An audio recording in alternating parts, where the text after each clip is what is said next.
ashabihi wa man tabi'ahu ila yaumil qiyamah, amma ba'd.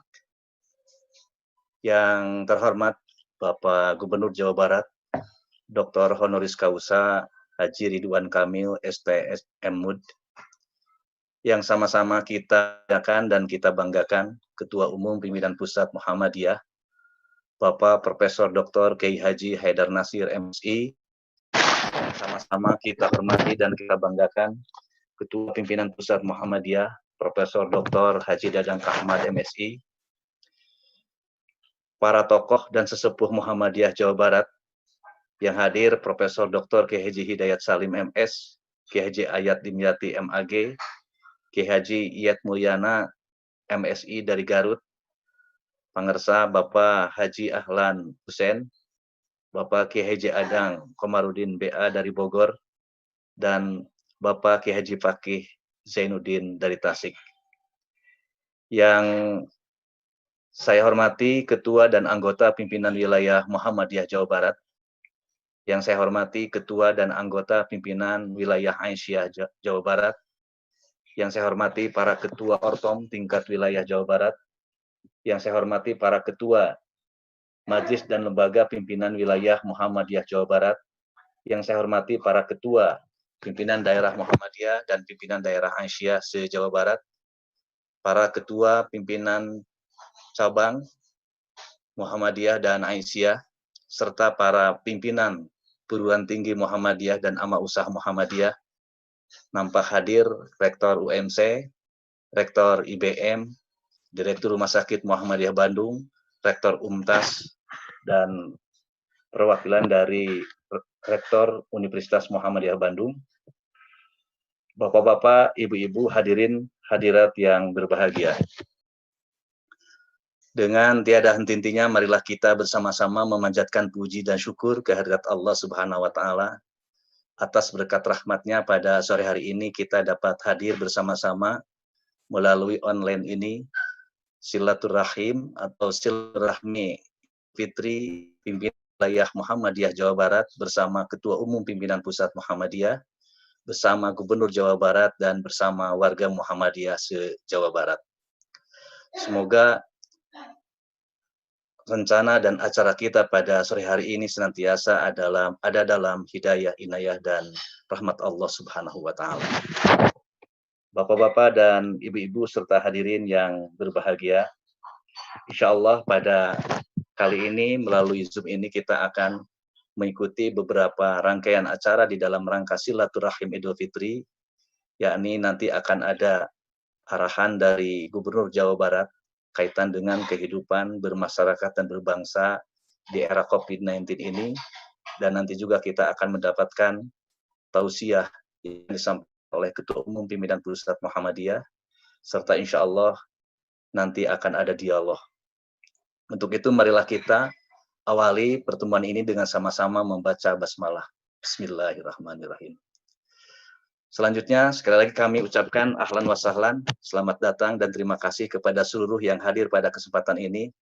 Dan alhamdulillah sudah hampir partisipannya sudah sampai 200 di yang saya lihat di sini, yang mudah-mudahan kehadiran Bapak walaupun tidak melangkah dari rumah, tetapi insya Allah pahalanya sama dengan melangkah dari rumah karena kita sudah berniat untuk bersilaturahim dengan seluruh warga Muhammadiyah dan pimpinan kita, baik Ketua Umum Pimpinan Pusat Muhammadiyah maupun Gubernur Jawa Barat. Insya Allah pahalanya sama, insya Allah kebaikannya sama dan tidak akan berkurang. Hanya memang karena kita sekarang harus stay at home, maka kita lakukan silaturahmi dari rumahnya masing-masing. Saya juga ada di daerah Bandung Selatan dan ada di beberapa daerah-daerah yang lainnya. Selanjutnya, marilah kita dengarkan sambutan atau prakata Ketua Pimpinan Wilayah Muhammadiyah Jawa Barat kepada yang terhormat Bapak Haji Syuhada. Saya persilahkan.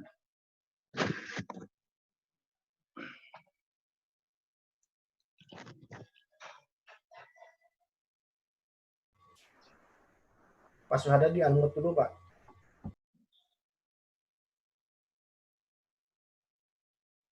Tes. Ada? Ada. Langsung Pak Syuhada. Assalamualaikum warahmatullahi wabarakatuh. Alhamdulillahirabbil alamin.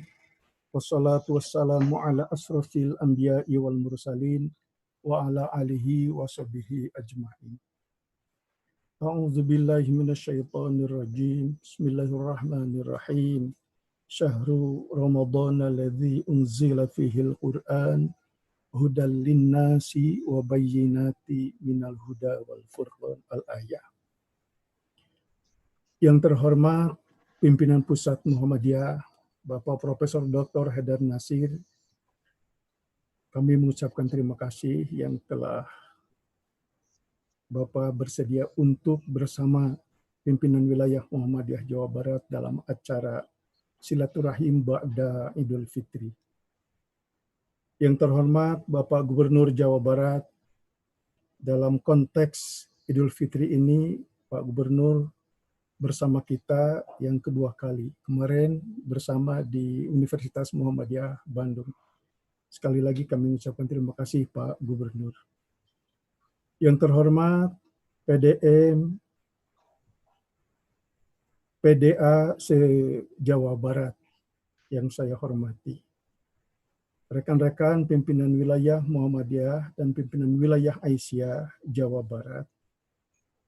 Amal usaha se-Jawa Barat, Ortom se-Jawa Barat, dan seluruh anggota Muhammadiyah Jawa Barat yang dimuliakan oleh Allah Subhanahu wa Ta'ala.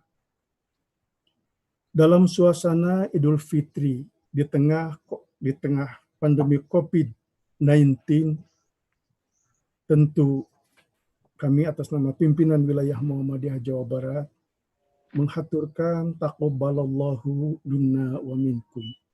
Mudah-mudahan ibadah-ibadah kita pada bulan suci Ramadan diterima oleh Allah Subhanahu wa Ta'ala. Ya, mohon. Sebagaimana kita ketahui bersama bahwa pandemi global, pandemi COVID-19 yang melanda di seluruh penjuru dunia yang cukup membuat kita kerepotan. Bahkan hampir-hampir tidak ada waktu yang tidak membicarakan tentang COVID-19, mulai dari presiden sampai kepada kita semua yang ada di daerah. Kita kemarin mendengar laporan Pak Gubernur, tidak ada hari tanpa membicarakan COVID-19, bahkan termasuk mimpinya sebanyak 5 kali, itu isinya COVID-19. Oleh karena itu kami doakan mudah-mudahan Pak Gubernur bersama rakyat Jawa Barat bisa sukses mengatasi permasalahan COVID-19 ini. Karena kita ketahui bersama betapa beratnya masalah-masalah efek dari COVID-19 ini. Pak Gubernur, kami melapor bahwa insya Allah dan Alhamdulillah Muhammadiyah Jawa Barat turut berperan serta dalam mengatasi permasalahan COVID-19 ini. Kami di Jawa Barat telah mendirikan sebuah lembaga atau sebuah koordinasi dengan nama MCCC, Muhammadiyah COVID-19 Command Center, yang tugasnya mempromosikan upaya-upaya untuk menanggulangi masalah COVID-19, kemudian untuk selanjutnya menanggulangi permasalahan-permasalahan sosial, terkhusus dalam ketersediaan pangan untuk saudara-saudara kita yang terdampak, alhamdulillah telah kita lakukan.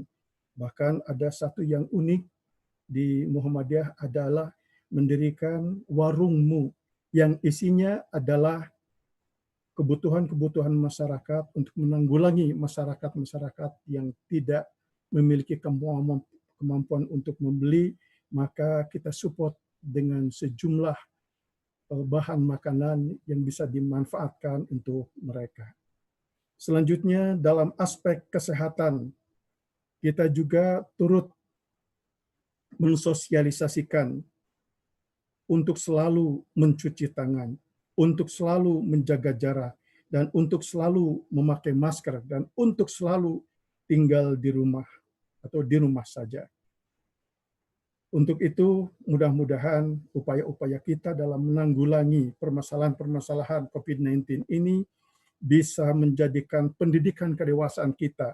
Artinya kita akan bisa merubah perilaku dengan adaptasi kebiasaan baru ini. Semoga Allah Subhanahu wa taala memberikan kelapangan kepada kita dan memberikan kemampuan kepada kita untuk menyelesaikan permasalahan-permasalahan ini. Untuk itu, kami mengucapkan terima kasih kepada seluruh anggota Muhammadiyah Jawa Barat yang telah melakukan disiplin untuk mengikuti protokol kesehatan, disiplin untuk mengikuti protokol peribadatan, dan disiplin untuk melakukan hal-hal yang tidak terpuji lainnya yang akan mengakibatkan efek. Iya, iya, iya. Sebentar. Iya, iya, iya.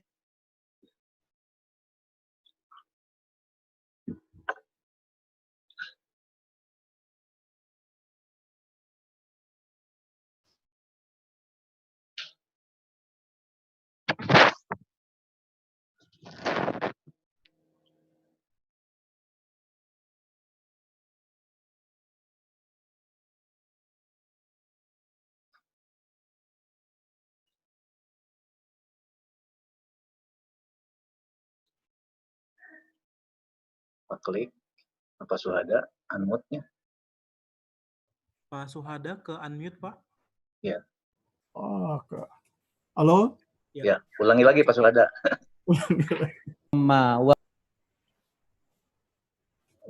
Nanti saya geser dulu biar nggak berubah lagi. Ya. Ya. Apa-apa diulang lagi. Saya ulang lagi. Yang terhormat Ketua Pimpinan Pusat Muhammadiyah, Profesor Dr. Haidar Nasir. Yang terhormat Bapak Gubernur Jawa Barat, Kang Emil. Yang terhormat rekan-rekan pimpinan wilayah Muhammadiyah Jawa Barat dan pimpinan Aisyah Jawa Barat. Pimpinan daerah Muhammadiyah dan pimpinan daerah Aisyah se-Jawa Barat, Ortom se-Jawa Barat, amal usaha Muhammadiyah se-Jawa Barat. Dalam kesempatan ini, atas nama pimpinan wilayah Muhammadiyah Jawa Barat, kami mengucapkan taqabbalallahu minna wa minkum. Mudah-mudahan ibadah saum kita diterima oleh Allah Subhanahu wa taala.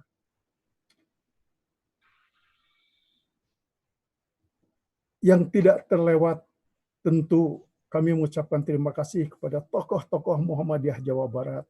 Hadir pada kesempatan ini, Bapak Profesor Dr. Insinyur H. Hidayat Salim, Bapak Dr. Nurul Ahlan Hussein, kemudian mohon maaf sesepuh-sesepuh yang lain yang tidak sempat kami bacakan satu persatu, mudah-mudahan tidak mengurangi kehormatan Bapak dan Ibu sekalian. Kita ketahui bersama bahwa Hari Raya Idul Fitri kita berada di tengah-tengah pandemi global, pandemi COVID-19, yang cukup merepotkan kita semua, sampai-sampai hak kita untuk bisa bernapas, untuk menghirup oksigen ini sedikit terhambat. Kebebasan-kebebasan kita untuk mencari nafkah juga terhambat. Untuk bersilaturahim, pulang kampung juga menjadi terhambat. Oleh karena itu,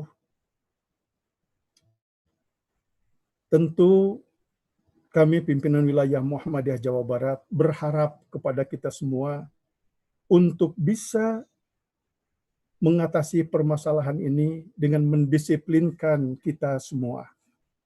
Kita harus berupaya berada di dalam rumah untuk mengurangi interaksi dengan yang lain. Kita harus selalu cuci tangan, kita harus menjaga jarak, dan kita harus memakai masker. Masker saya selalu siap sebagai jaminan bahwa kita komit terhadap pencegahan penularan COVID-19 ini. Pimpinan wilayah Muhammadiyah Jawa Barat dalam upaya turut mengupayakan untuk pencegahan penularan COVID-19 ini dari sisi menjaga protokol kesehatan sudah kita lakukan. Dari sisi penanggulangan untuk mengurangi resiko dampak ekonomi untuk warga di sekitar komunitas Muhammadiyah, di sekitar anggota Muhammadiyah, kita telah mendirikan fasilitas-fasilitas untuk memberikan pertolongan kepada masyarakat banyak.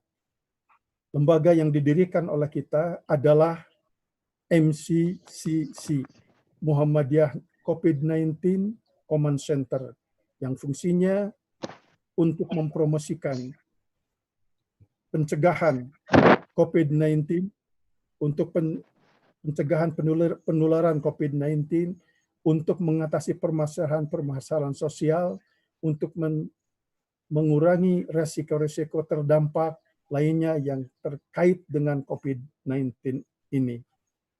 Alhamdulillah, dari sejumlah kegiatan MCC yang telah dilakukan, kita telah membagikan berbagai bantuan kepada masyarakat, apakah itu APD atau sembako, dan disampaikan kepada saudara-saudara kita yang membutuhkan.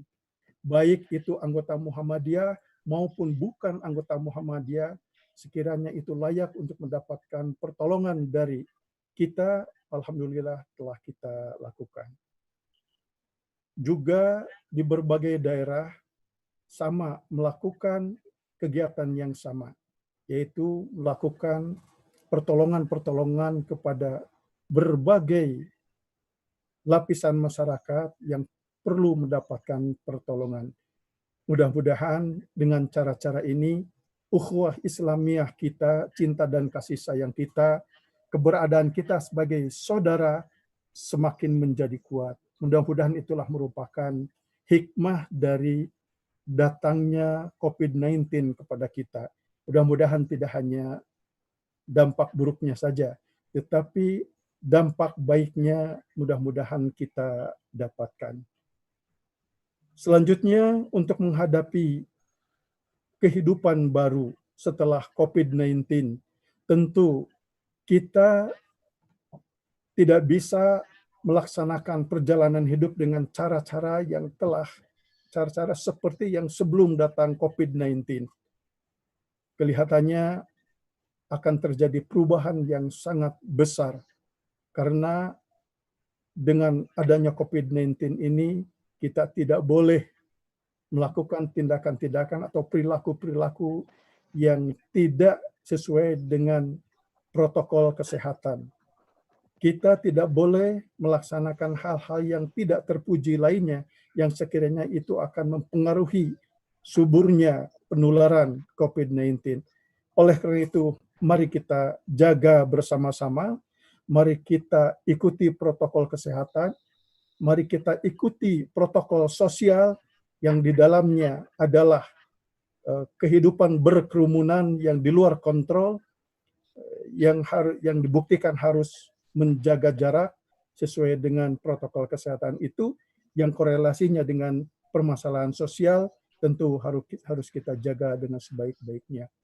Semoga Allah Subhanahu wa Ta'ala segera mengentaskan COVID-19 ini di muka bumi yang kita cintai ini, sehingga hak-hak kita untuk mendapatkan suplai oksigen yang cukup itu bisa bebas kembali.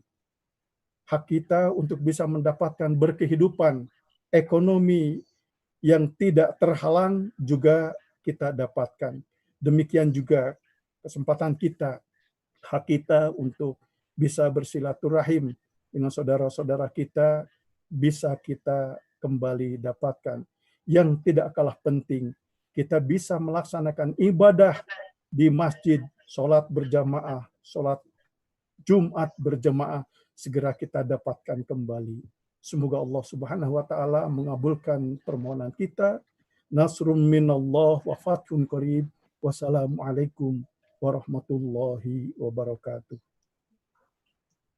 Waalaikumsalam warahmatullahi wabarakatuh.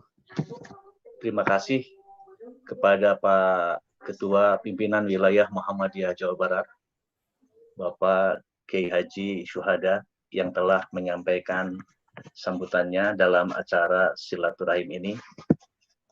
Mudah-mudahan apa yang disampaikan oleh Pak Ketua PWM itu bisa menjadi bagian tak terpisahkan menjadi adaptasi kebiasaan baru kita, yakni dalam kehidupan baru setelah COVID-19 yang telah melanda dunia ini. Bapak-bapak, ibu-ibu, hadirin, hadirat melalui Zoom meeting ini, sekali lagi kami ucapkan terima kasih kepada ibu yang telah hadir, dan alhamdulillah di tengah-tengah acara ini juga adalah hadir kesepuhan kita, Bapak Kiai Haji Sajidin dari Garut. Subhanallah, beliau dari Samarang juga bisa ikut di acara ini. Ada Pak Adang Komarudin dari Bogor juga ikut bersama-sama. Ini selain tadi bahwa ada Pak Ahlan Hussein, juga ada Pak Kiai Haji Iyad Mulyana dari Garut juga. Sangat luar biasa silaturahim kita kali ini. Ternyata melalui Zoom mereka malah bisa ikut bersama-sama dengan kita. Bapak-bapak dan ibu-ibu yang dirahmati Allah Subhanahu wa taala, sebentar lagi Pak Gubernur akan memberikan sambutan kepada kita. Namun kami perlu sampaikan kembali bahwa kegiatan ini juga adalah merupakan salah satu kegiatan yang mudah-mudahan nanti dari Ketua Umum bisa mendapatkan nasihat-nasihat kita, di mana Muktamar Muhammadiyah pun agak mundur waktunya, yang insya Allah direncanakan pada bulan Desember yang akan datang, sehingga Muktamar pun bisa dapat berjalan dengan lancar. Bapak-bapak dan ibu-ibu yang dirahmati Allah Subhanahu wa taala, ada pantun yang perlu kami sampaikan dalam kesempatan kali ini. Putra raja memakai gelang, gelang dipakai berlapis intan. Walau sawah di pertengahan, hilap dan salah mohon dimaafkan.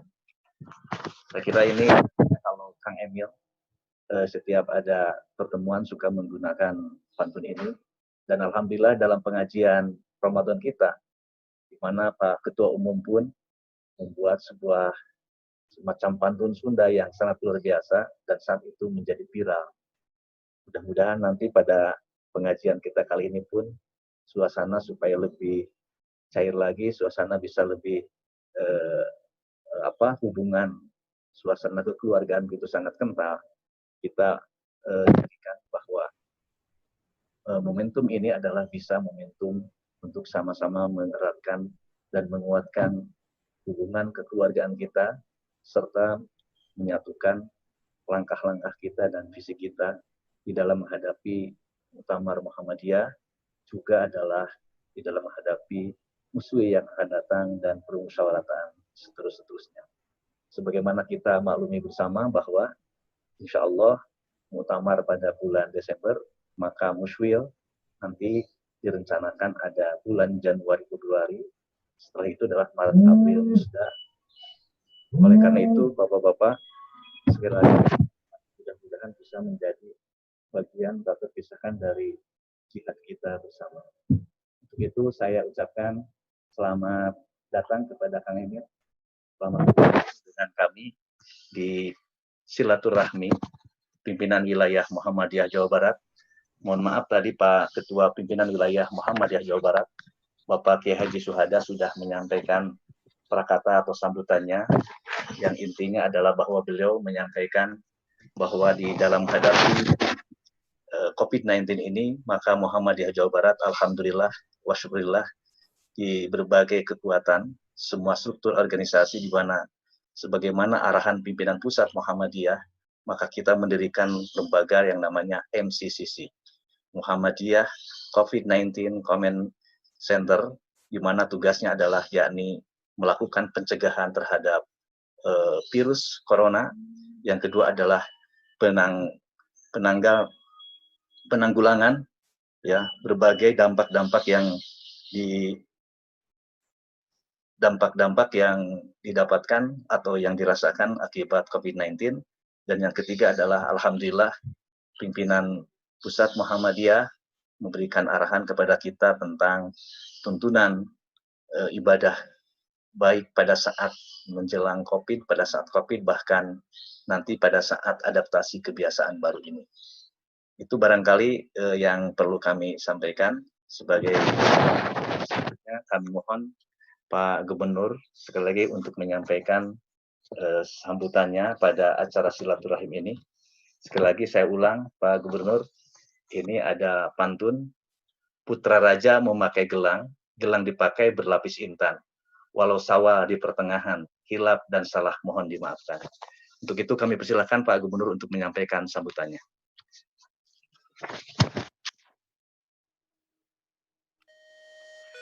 Assalamualaikum warahmatullahi wabarakatuh. Waalaikumsalam warahmatullahi wabarakatuh. Alhamdulillahirabbil alamin. Wassalatu wassalamu ala asrofil anbiya'i wa mursalin wa ala alihi wa sahbihi wa man tabi'ahum bi ihsanin ila yaumiddin. Hamdan syakirin, hamdan na'imin, hamdan yuafi ni'amahu wa yukafi'u mazid. Yang saya hormati Ketua Umum PP Muhammadiyah, Profesor Dr. Kiai Haji Haidar Nasir atau yang mewakili. Yang saya hormati Profesor Dr. Haji Dadang Kahman selaku tokoh Muhammadiyah Jawa Barat dan pengurus pusat, Pak Haji Suhada selaku Ketua PWM, dan Pak Jamjam Erawan selaku Sekretaris, para pengurus Ketua Ortom Wilayah Jawa Barat, para rektor dan Ketua Perguruan Tinggi Muhammadiyah, para direktur dan pengurus Rumah Sakit Muhammadiyah, para ketua PDM, PDA, PCM, PCA se-Jawa Barat, dan juga para sesepuh Kiai Haji Hidayat Salim, Kiai Haji Ayat Dimyati, Kiai Haji Iyad Mulyana, dan Haji Ahlan Hussein, dan seluruh hadirin yang saya banggakan. Alhamdulillah, ini kali kedua silaturahim dengan keluarga besar Muhammadiyah. Panjang silaturahmi, insya Allah panjang rezeki. Dan yang pertama saya mendoakan Bapak Ibu semua keluarga Muhammadiyah berada dalam nikmat Allah, yaitu diberi kesehatan. Ya, saya doakan tidak ada yang terkena COVID-19, semuanya dalam kondisi sehat walafiat. Amin ya Allah ya Rabbal. Izin saya melaporkan perkembangan Jawa Barat. Status Jawa Barat dalam kategori COVID ini masuk kategori terkendali. Ya, mungkin bisa monitor dibandingkan provinsi-provinsi yang besar penduduk lainnya. Jumlah di Jawa Barat itu relatif terkendali. Di 2 minggu akhir Mei dengan kasus naik turun, tapi kalau di rata-rata 40 kasus per hari. Di awal Juni sampai hari ini, walaupun naik turun, di rata-rata sekitar 25 kasus per hari. Jadi ada penurunan, kemudian kecepatan penularan juga ada hari ini di angka 0,8, sudah 1 bulan kecepatan penularan COVID di Jawa Barat sudah di bawah 1, sesuai standar WHO. Kalau angka penularan indeksnya di bawah 1 selama 14 hari, maka masuk kategori terkendali, kira-kira begitu. Ini tidak lain tidak bukan bisa dilihat karena kedisiplinan, walaupun tidak semua disiplin, tapi bagi yang disiplin ini hadiahnya, angka penularan yang sebelum PSBB warna hijau itu ada di angka besar, kemudian selama PSBB provinsi yang ada di warna ungu, kita rata-rata sudah di bawah 1 dan terakhir 0,82. Di dalam 0,82 yang baik ini, saya yakin itu adalah buah dari kedisiplinan mayoritas keluarga besar Muhammadiyah Jawa Barat yang taat pada ulamanya, taat pada umaronya, sehingga menghasilkan kondisi yang terkendali. Kemudian juga kalau pakai persentase, jumlah kasus di Jawa Barat ini hampir tinggal setengahnya. Dari 2.500 itu, 1.200-nya sudah sembuh atau meninggal dunia, dan angka yang sembuhnya 5 kali lipat dari yang meninggal. Sudah 1 minggu tidak ada yang meninggal dunia, alhamdulillah. kesembuhan berkat dokter-dokter yang hebat di Jawa Barat, mungkin termasuk di Muhammadiyah sendiri, tingkat kesembuhan kita 5 kali lipat, sehingga dari seluruh rumah sakit di Jawa Barat yang merawat COVID sekarang kamar-kamar isolasi hanya 29%. Jadi 71%-nya sudah tidak dipakai lagi mengurusi COVID dan boleh dipergunakan untuk warga Jawa Barat, warga Muhammadiyah yang sakit yang non-COVID.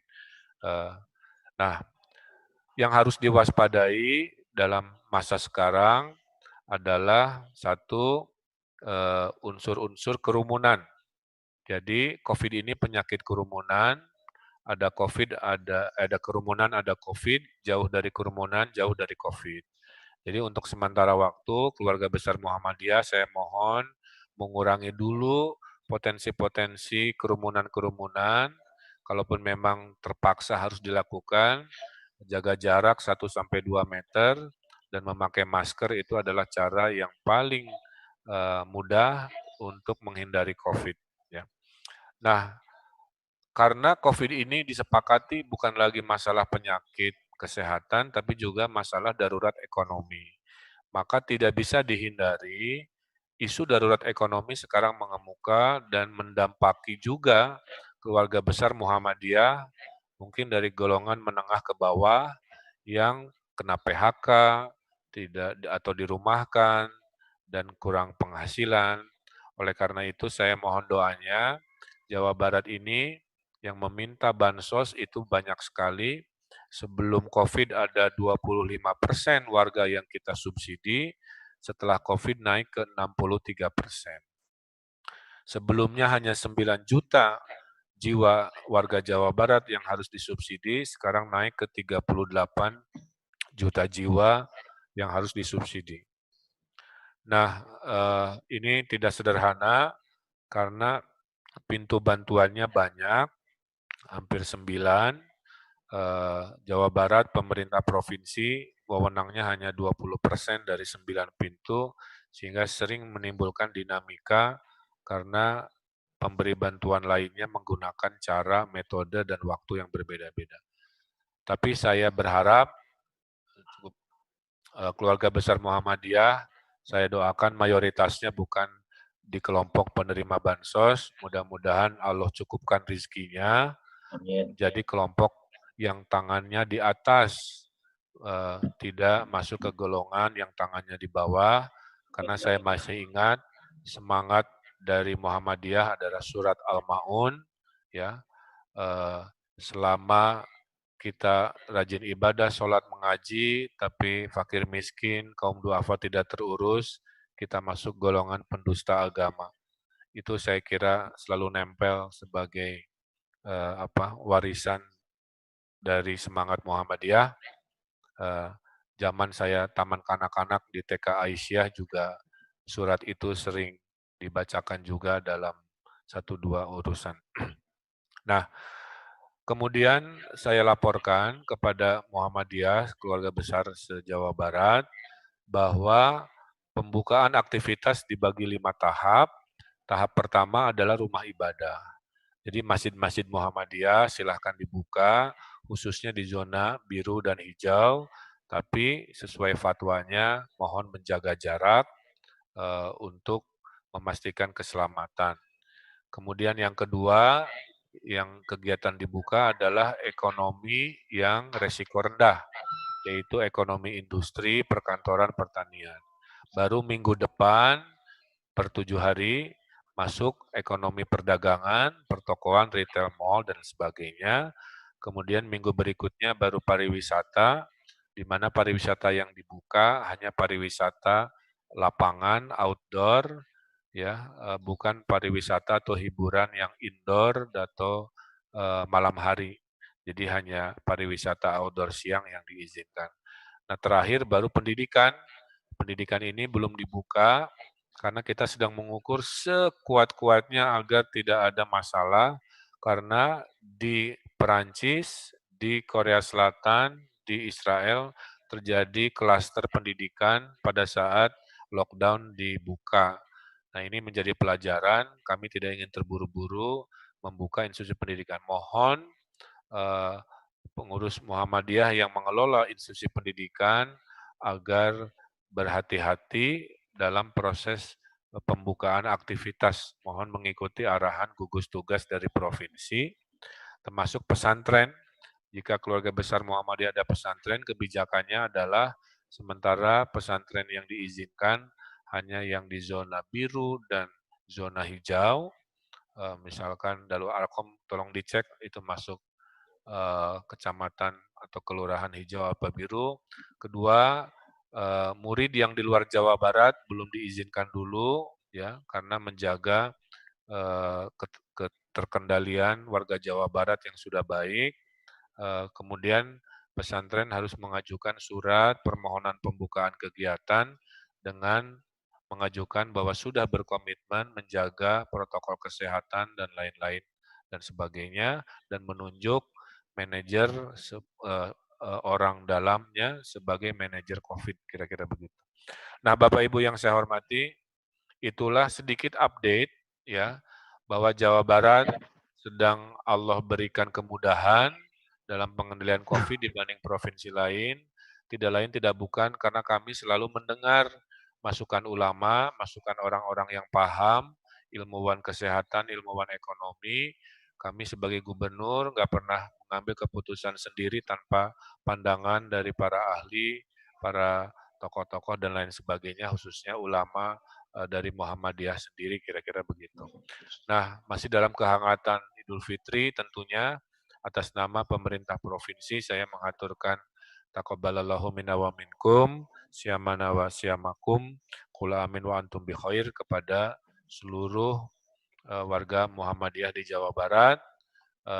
Mohon kesabarannya, kami sedang mencari solusi agar kita bisa hidup kembali seperti sedia kala dengan cepat. Doakan kami juga para pemimpin diberi kekuatan, lahir batin, agar bisa mengambil keputusan yang paling banyak maslahatnya dan paling sedikit mudorotnya. Insya Allah Jawa Barat, karena selalu mendengar ilmu para ulama, akan melahirkan adilnya para pemimpin dan memperbanyak dermawannya orang-orang kaya dan diijabahnya orang-orang duafa.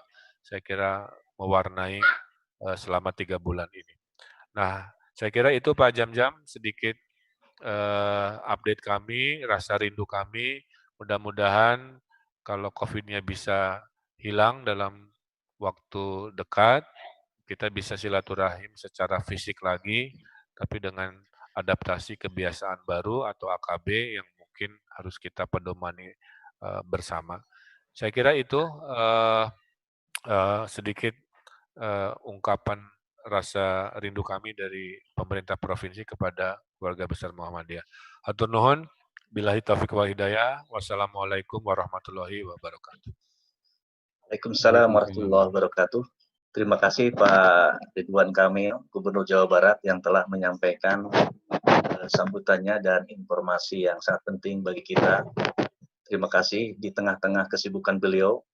Barusan dapat informasi bahwa beliau sekarang masih di lapangan, dalam artian masih juga beraktivitas dengan yang lain, nyontang waktos dulu untuk PWM gitu ya. Terima kasih Pak Gubernur.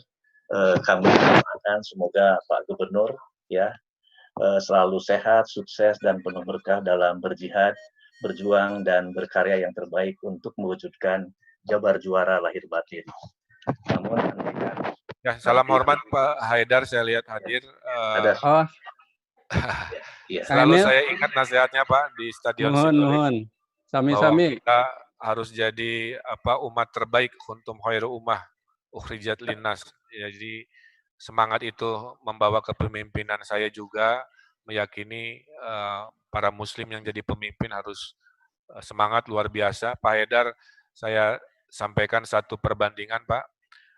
Persamaan saya dengan Presiden Korea Selatan itu satu Pak Haidar, yaitu sama-sama bertanggung jawab terhadap 50 juta manusia.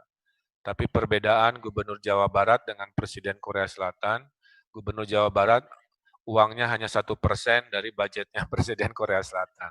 Sehingga menyelamatkan 50 juta nyawanya kami harus lebih kreatif, lebih tabah, lebih tawadu, lebih tawakal. Mohon doanya dari Pak Haidar dan seluruh keluarga besar Muhammadiyah. Mudah-mudahan Jawa Barat dan Indonesia bisa melewati ini dengan cepat, insya Allah. Atau non. Insya Allah. Kelebihannya nanti punya barokah dari Allah. Ya, mangga. Sekali lagi kami ucapkan terima kasih Pak Gubernur, Bang Emil, yang telah menyempatkan waktu, menyisihkan waktu di tengah-tengah kesibukan beliau. Sekali lagi kita doakan, semoga Kang Emil selalu sehat, sukses, penuh berkah dalam mewujudkan Jabar juara lahir batin. Nanti seandainya Kang Emil harus melanjutkan dengan tugas-tugas lain, kami persilahkan Pak Emil untuk berkenan meninggalkan forum ini. Bapak-bapak dan ibu-ibu yang dirahmati Allah Subhanahu wa taala, wabil khusus Pak Ketua Umum, ahlan wa sahlan, terima kasih Pak Haidar. Semoga Pak Haidar juga terus sehat, selalu sukses dan berkah di dalam mengemban amanah persyarikatan yang tentunya pada periode ini bukan hal yang sangat ringan, tapi justru sangat berat dengan ada COVID-19 sehingga muktamar pun harus mundur kan begitu. Untuk itu kami mohon Pak Haidar sekarang menyampaikan tausiahnya di dalam acara silaturahim Idul Fitri warga Muhammadiyah Jawa Barat bersama Ketua Umum Pimpinan Pusat Muhammadiyah Jawa Barat dan Ketua Umum Pimpinan Pusat Muhammadiyah dan Gubernur Jawa Barat. Untuk itu kepada Prof. saya persilakan. Assalamualaikum warahmatullahi wabarakatuh. Waalaikumsalam warahmatullahi wabarakatuh. Alhamdulillahilladzi allafa baina qulubina fasbahna bi ni'matihi ihwana wa nusalli wa nusallimu ala Muhammad wa ala alihi wa sahbihi wa ala ummatihi manittaba'al huda wa ba'd. Yang saya hormati dan saya banggakan, biarpun sudah meninggalkan tempat, tapi kehormatannya perlu saya sampaikan, Gubernur Jawa Barat, Kang Emil, terima kasih atas sambutannya dan juga atas silaturahimnya dengan kita, keluarga besar Muhammadiyah, khususnya keluarga besar Muhammadiyah Jawa Barat. Mudah-mudahan dapat terus menunaikan amanah dengan baik dan bersama masyarakat Jawa Barat mampu mengatasi musibah ini. Dan kita lihat tadi grafiknya sudah sangat signifikan, cukup bagus, sehingga ini merupakan satu kado silaturahim kita. Ketua Pimpinan Wilayah Muhammadiyah Jawa Barat, Kang Suhada bersama segenap anggota pimpinan, Jamzam, Mas Rizal Fadilah, Pak Mahmud, dan semuanya. Juga para sesepuh, tadi disebut ada Pak Hidayat Salim, Pak Dadang Kahmad, Pak Iyet, Pak Ahlan, kemudian ada Pak Haji Adang di Bogor, juga di di Garut ada Pak Kiai Sajidin. Pak Kiai Sajidin ya di Garut, dan semua para sesepuh yang lain, Pak Ayat yang tidak bisa semua saya sebut, juga pimpinan wilayah Aisyah yang tentu juga menjadi bagian yang penting dari gerakan kita, serta seluruh organisasi otonom, majelis, lembaga, dan para pimpinan daerah, cabang, dan ranting. Yang pertama tentu atas nikmat Allah kita bersyukur kepadanya bahwa pada sore hari ini kita bersilaturahim yang biarpun mungkin kita sering bertemu baik di kala normal maupun saat ini juga lewat silaturahim digital yang tentu masih juga kita jalankan, tetapi yang paling penting adalah persaudaraan kita tetap lekat dan rekat. Ya. Ini yang penting. Tadi kita telah mendengar sambutan dari Pak Suhada tentang bagaimana kita menghadapi musibah COVID-19 ini, lebih-lebih dari Pak Gubernur yang kita banggakan tadi, yang juga lulusan TK Aba, bahwa musibah ini memang sesuatu yang berat, baik dalam konteks kita di Jawa Barat, nasional, bahkan sampai ke tingkat dunia. Kita tidak bisa membayangkan negara-negara maju yang selama ini begitu perkasa, dimulai dari Italia, Spanyol, Jerman, Prancis, kemudian berkembang ke Amerika Serikat dan juga UK, itu tiba-tiba mereka menghadapi musibah ini begitu dahsyat, dan kalau catatan sampai akhir Mei kemarin kan jumlah yang positif itu sampai menyentuh angka hampir 6 juta ya. Kemudian yang meninggal 300-an ribu itu. Jadi ini musibah yang sangat besar, dan ini sekaligus juga menjadi hikmah buat kita dalam arti manusia selalu diuji untuk diketahui seberapa sih dia syukur, sabar, dan ikhtiarnya dalam hidup ini. Hidup memang kalau landai terus, linier gitu, itu kan ya namanya bukan hidup. Ya. Hidup itu memang dinamikanya begitu rupa. Dan bersyukur kita kepada Allah karena ajaran Islam kita ini kaya ya, memberi guidance ya, bahwa di saat musibah sekalipun kita diberi bingkai ruhani ya. Ma asauba min musibatin illa biidnillah wa may yu'min billah wa huwa yahdi qalbah. Itu kan luar biasa, bahwa apa yang menimpamu itu tidak lepas dari izin dan kekuasaan Allah.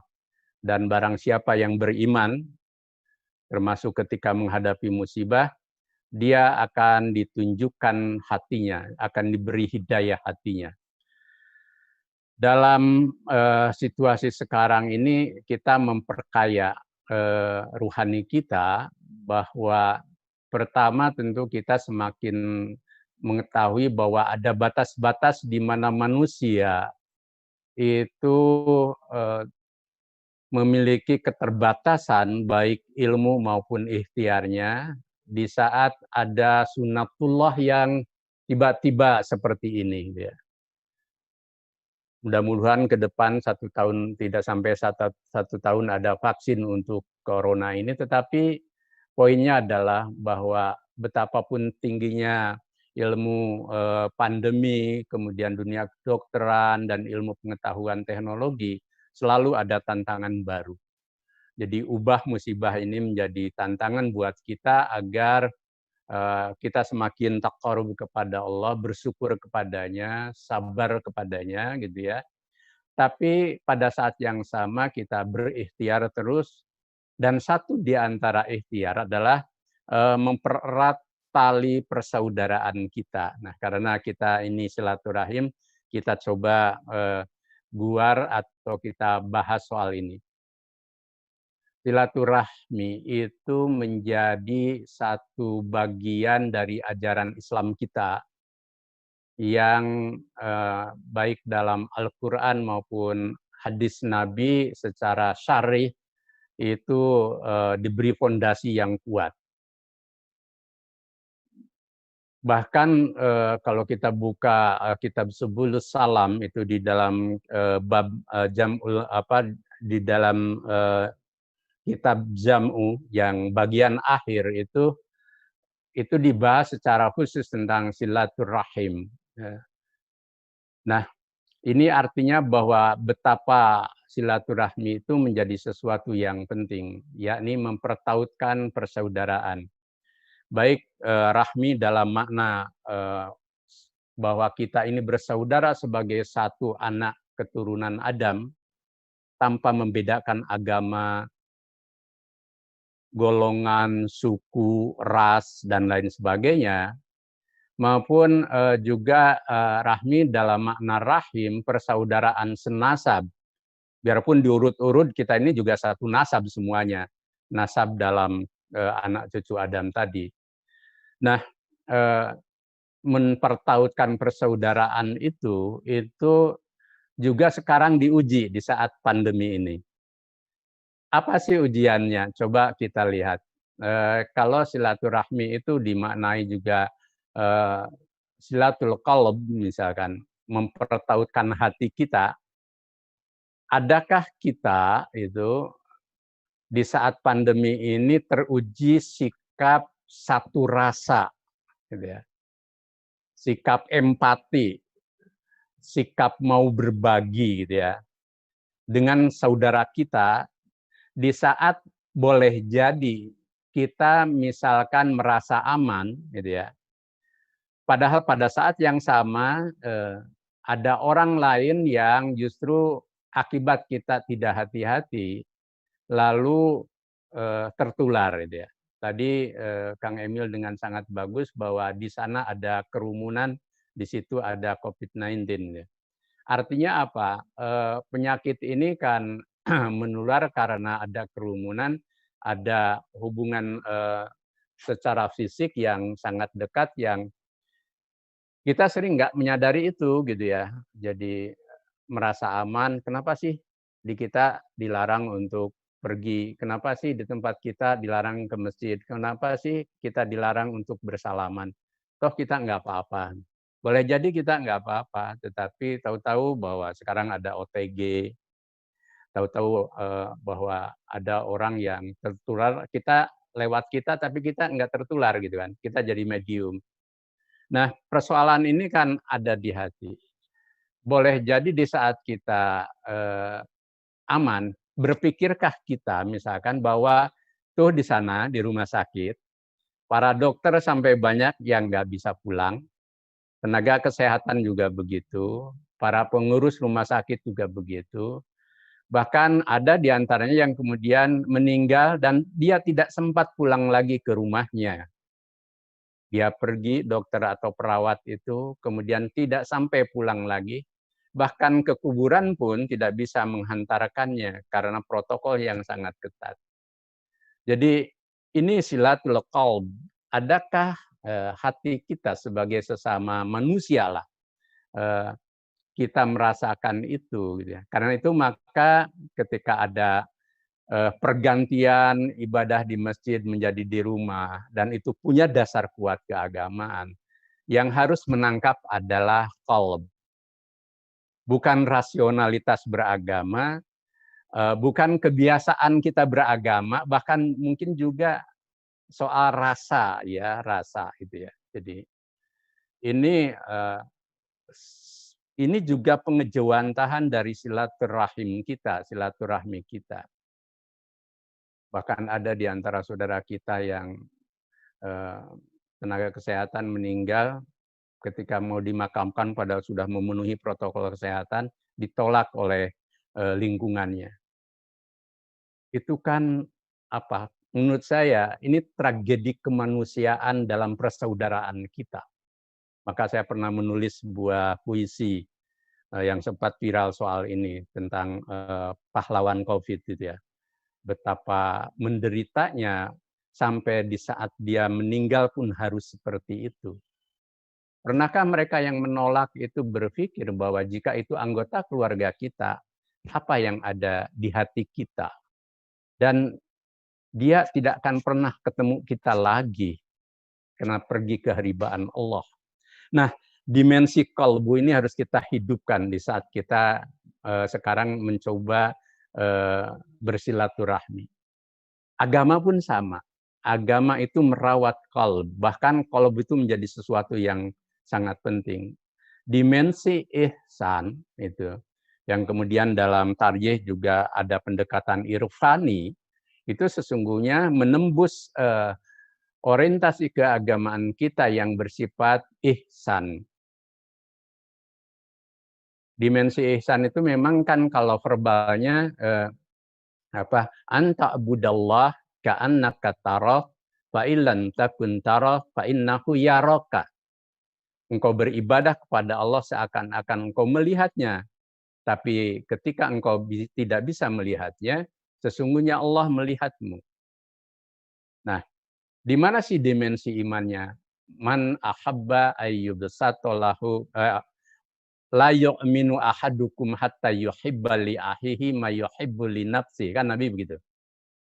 Tidak disebut orang itu beriman sampai dia terbukti mencintai sesamanya seperti mencintai dirinya. Nah, disinilah sebenarnya ketika PP Muhammadiyah mengeluarkan tuntunan ibadah karena kondisi masih rawan, lalu tetap di rumah. Dimensi syariahnya juga tidak hilang. Karena apa? Tarjih memutuskan dengan dasar dan dalil yang kuat.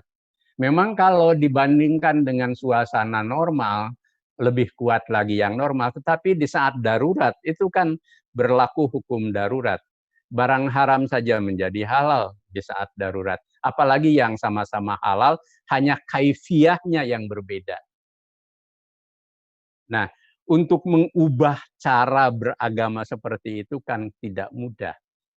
Alhamdulillah di warga Muhammadiyah itu relatif kuat. Tetapi ada juga kan di sebagian warga kita. Nah, disitulah pentingnya bermasyarakat, berbangsa, berkemanusiaan semesta, bahkan beragama. Itu harus ada dimensi qalb. Yang kedua, harus juga menjalin silatul fikri, gitu ya, persaudaraan dan kesamaan atau persambungan pemikiran.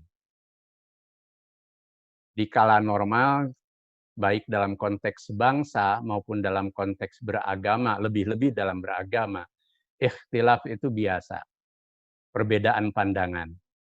Apalagi kalau sudah menyangkut ijtihad. Madhab aja kan banyak, gitu ya. Yang paling muktabar ada 4 mazhab besar misalkan, belum yang golongan-golongan itu. Itu menunjukkan bahwa ada perbedaan. Di saat biasa itu perbedaan itu tidak membawa konsekuensi, tetapi di saat wabah ini terjadi dan penyakit ini kan justru tadi menularnya dan meluasnya memang lewat persentuhan fisik. Dan karena itu maka satu ikhtiar utamanya adalah physical distancing, kan itu. Sampai tadi hukumnya Kang Emil dengan bagus bahwa di sana ada COVID, di sana ada kerumunan, di sana ada kerumunan, di sana ada COVID. Nah, ketika kita menetapkan hukum beragama dengan kaifiyah yang berbeda, Jumatan yang biasa di masjid menjadi sholat Jumat di rumah, sholat duhur, atau sekarang mulai ada adaptasi boleh di masjid dan di tempat lain, tetapi tetap ada protokol yang ketat, misalkan. Bahkan kalau kita masih belum pasti mungkin sampai akhir Juni ini ya kita tahan dulu, ya. Ini kan soal waktu gitu kan. Nah, perbedaan-perbedaan ini kalau kita terus biarkan kita tidak mungkin ada langkah bersama. Alhamdulillah Muhammadiyah tegas sejak awal, kita komitmen. Lalu kita sedikit kadang otoriter juga, dalam arti otoriter ini ya perbedaan di saat normal itu tidak bawa konsekuensi, tapi di saat seperti ini konsekuensinya tuh berat gitu kan, orang meninggal gitu. Maka kita jalankan itu dan alhamdulillah bisa. Gitu. Perbedaan. Nah, di sini mempertautkan pikiran itu menjadi penting. Yang berikutnya yang juga penting dalam konteks kehidupan sekarang ini ya takaful ijtima'i ya. Silaturahmi harus kita wujudkan dalam konteks takaful ijtima'i itu saling bertanggung jawab terhadap sesama, termasuk dalam kehidupan kebangsaan. Bangsa kita ini kan areanya begitu rupa, misalkan ketika terjadi wabah ini karena tidak merata gitu ya, lalu kebijakannya tidak bareng-bareng gitu, akhirnya apa? Tutup sini, buka sini, aman di sini, meluas di situ itu kan. Pemerintah sendiri mencoba gitu kan. Nah, dalam konteks ini sekarang tadi kita punya problem ekonomi jelas ya. Maka yang diperlukan sekarang terujikah kita dalam silaturahmi baik dalam konteks bangsa juga sama kan, bahwa kita saling menanggung terhadap beban orang lain, lebih-lebih mereka yang berkekurangan. Muhammadiyah dengan kesadaran diri lewat rumah sakit, tadi Pak Jam-Jam sudah nyampaikan, juga Pak Syuhada lewat MCCC dari pusat sampai bawah, itu udah ratusan miliar itu. Kita nggak mau melipat-lipatkan sampai ada yang bilang 1 triliun orang lain kan gitu. Kita normal saja, objektif, ratusan miliar lewat rumah sakit, lewat perguruan tinggi, dan itu nyata, bukan cuman publikasi. Muhammadiyah bahkan kalau nyebut angka itu kita rasanya segan gitu ya. Semangat tadi yadul ulia laisa yadus sufla itu menjadi perhatian kita. Maka kita tetap sejak awal firm itu, Muhammadiyah kenapa tetap tegas itu karena kita punya rumah sakit, kita punya dokter, kita punya tenaga kesehatan, kita punya sekolah. Sekolah itu jangan dibayangkan semuanya kalau guru-gurunya dewasa, yang dewasa pun kan terkena juga. Tapi anak-anak coba TK, ABA, atau kemudian anak SD sampai anak SMA itu ternyata juga usia yang rawan. Ya. Kita harus melindungi semuanya gitu. Nah, saling melindungi itu bentuk kita silaturahmi dalam kehidupan kebangsaan, dalam kehidupan masyarakat, termasuk dalam Muhammadiyah. Jadi kalau ada 1-2 daerah yang merasa aman, cobalah berpikir daerah-daerah lain yang masih rawan gitu kan. Kemudian ketika ada saudara kita di kanan kiri tetangga yang memerlukan kecukupan hidup, kita bantu dan lain sebagainya. Di saat seperti ini Allah melipat gandakan pahala kita kan begitu. Tizarah dengan Allah itu luar biasa. Dalam kehidupan kebangsaan juga kita harus dorong semangat takaful ijtimai itu. Biarpun ya kadang tidak mudah ya. Mudah-mudahan misalkan kan katanya ada 1% yang menguasai Indonesia itu sekarang mulai ada juga mau berbagi dengan rakyat kecil. Pemerintah juga sama kan. Kita harapkan bahwa bantuan-bantuan sosial itu turun ke dan datang ke orang yang haknya gitu ya. Bukan salah alamat misalkan. Karena itu juga kita Muhammadiyah harus bantu agar administrasi pemerintahan seperti itu juga menjadi baik gitu ya. Kemudian ya kita berharap para anggota dewan di DPR misalkan harus ada keprihatinan dengan suasana COVID ini. Kalau toh punya tugas-tugas legislasi yang masih ditunda itu tunda. Wong kita kalangan muslim saja bisa mengalihkan ibadah dari masjid ke mana? Ke rumah kan. Itu beratnya bukan main karena urusannya kan dengan Allah dan hukum-hukum diniyah yang kita pegangi. Tidak ada loh sesuatu yang paling prinsip dalam hidup itu kan kecuali agama. Nah, sekarang kalau legislasi menetapkan rancangan undang-undang masih ditunda, apa sih susahnya misalkan DPR? Ini saya secara terbuka aja sampaikan dari hati yang paling tulus, menunda berbagai rancangan undang-undang apalagi yang kontroversial, yang bermasalah di saat COVID seperti ini, itu tidak akan melanggar konstitusi. Pakai aja hukum darurat. Apalagi 560 anggota dewan misalkan satu kata bahwa kita menunda berbagai rancangan undang-undang yang bermasalah apalagi kemudian demi menyelamatkan jiwa bangsa dan rakyat Indonesia yang justru memilih mereka. Wah, itu kemuliaan yang luar biasa dari anggota dewan kita. Jadi harus ada sesuatu yang keluar dari sifat futuwah gitu ya. Jangan hanya pemerintah misalnya, pemerintah juga harus tegas, harus jelas dalam ambil kebijaksanaan. Tapi juga DPR harus ada prioritas di saat seperti ini. Apalagi malah ada masalah-masalah yang menyangkut RUU bermasalah, kemudian ingin mencoba mengambil keputusan di saat seperti ini malah tidak barokah. Nah, ini takaful ijtimai. Kalau dirujuk ke Pancasila, ini persatuan Indonesia. Sekarang kita sedang membahas tentang haluan ideologi Pancasila misalkan. Ya kalau banyak masalahnya ditunda dulu lah, kalau tidak dibatalkan sementara misalkan. Dan juga kemudian kita terus jangan ribut soal Pancasila. Yang paling penting Pancasila diamalkan enggak sih, gitu kan.